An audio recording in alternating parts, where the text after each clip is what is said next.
Do you know why there is a chess opening named after a hippopotamus?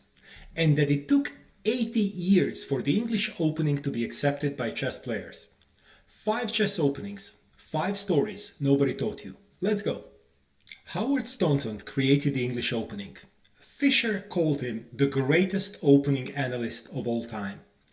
This is the English opening.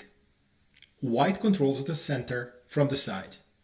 Howard Staunton prepared c4 specifically for his 1843 match against Sannemann in Paris. The prize was 100 British pounds.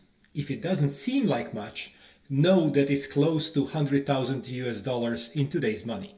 Motivation is important. He won 13-8. It was the same Howard Staunton who endorsed the chess piece set design used in every club and tournament worldwide, even today. Fischer called him the most profound opening analyst of all time.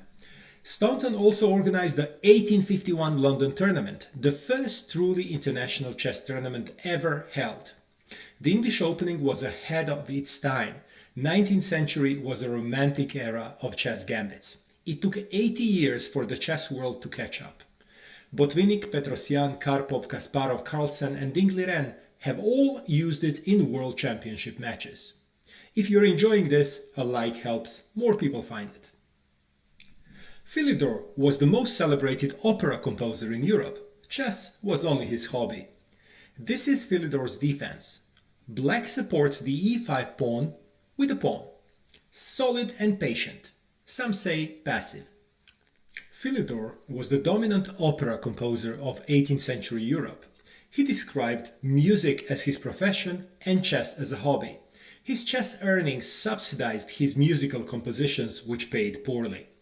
Philidor learned chess at age 10 from other court musicians waiting for Louis XV to arrive each morning. He wrote a chess book that got 80 editions in the next 100 years.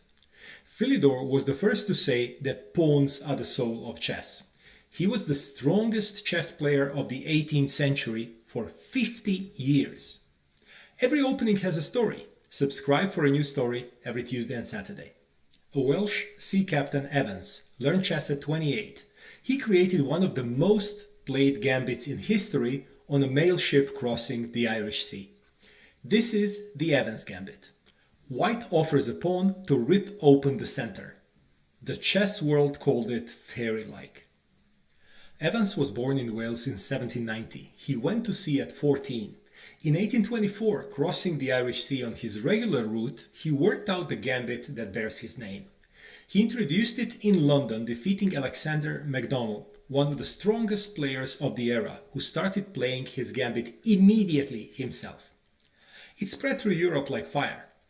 His other great invention, the signal light system for ships adopted by the British Admiralty in 1848. The Tsar of Russia sent him a gold chronometer as reward. His gravestone in Ostend lists his maritime achievements first, chess second. Today, nobody remembers the lights.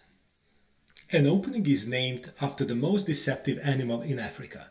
This is the Hippopotamus Defence. Black creates a wall of pawns and waits. Thomson was an eccentric English amateur from Newcastle. In the 1950s, he invented the Hippopotamus Defence.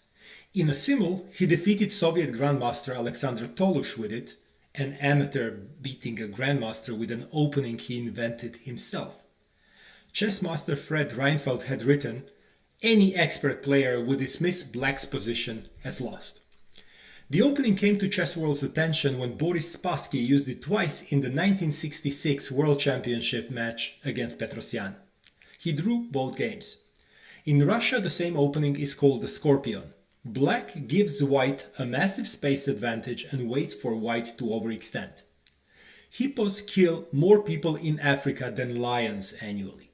The opening that shares their name is similarly deceptive, passive-looking, suddenly lethal.